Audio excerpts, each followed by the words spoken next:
Hello, dominants and submissives. I'm Master Zahn from Ontario, and today's lecture is lecture number 12, Curbing Your Own Acid Tongue, a submissives lecture.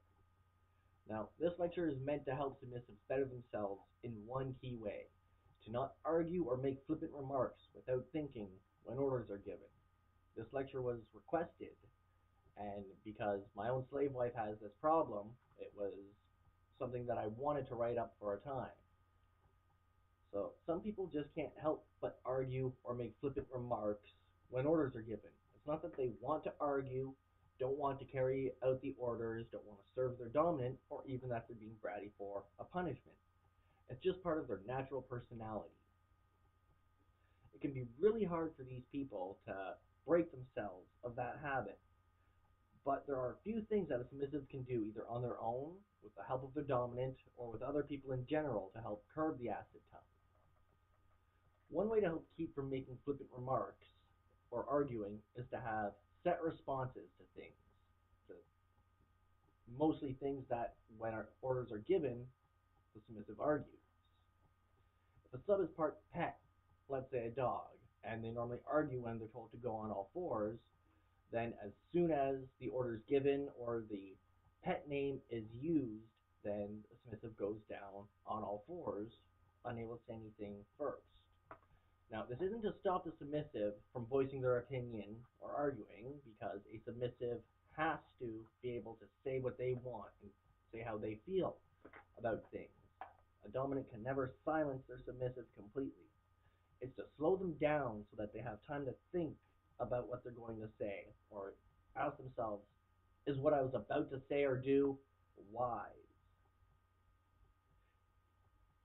It takes time for a response to start becoming a habit and be done without thought.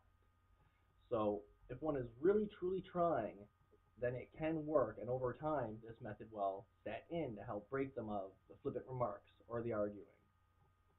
Now, some people don't have time to just devote to that method, because as I said, it does take time, or when the orders are given, they might want to argue or voice their opinion first.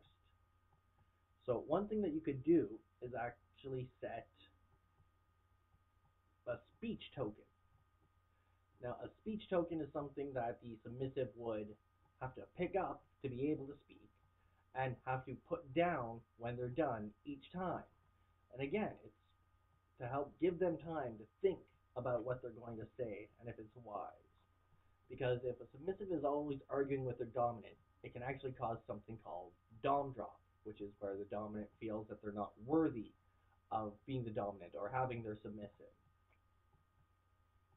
Now, even after those, though, sometimes people will still have a hard time.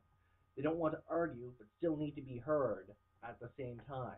They don't want to do the token. They don't want to have the set responses that they have to say. Now, in a case like this, where a sub has to go about being heard, they need to start responding with something more like, yes, master, but, or I really can't, I don't, you know how I feel about. But no matter what, they always have to first start with, yes, mistress, or yes, master. Because again, a submissive should always be able to be heard.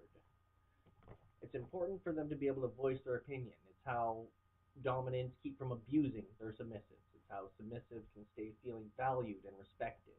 It's important that you don't cause sub drop by neglecting your sub or aftercare, things like that.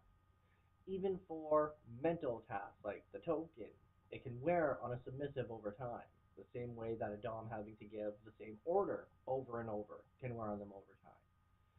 So because every person and every dynamic is unique, every person learns differently, and every dynamic is structured differently, the way that you can get your submissive to stop arguing or being flippant will really depend on their personality and what works best for them. Now, these are just 3 ideas for it. They're not the only ways, obviously, and they won't always work on everyone. But hopefully, if these ideas don't work, they've given some that you will be able to use and alter for your submissive to help, or for you to help if you are the submissive.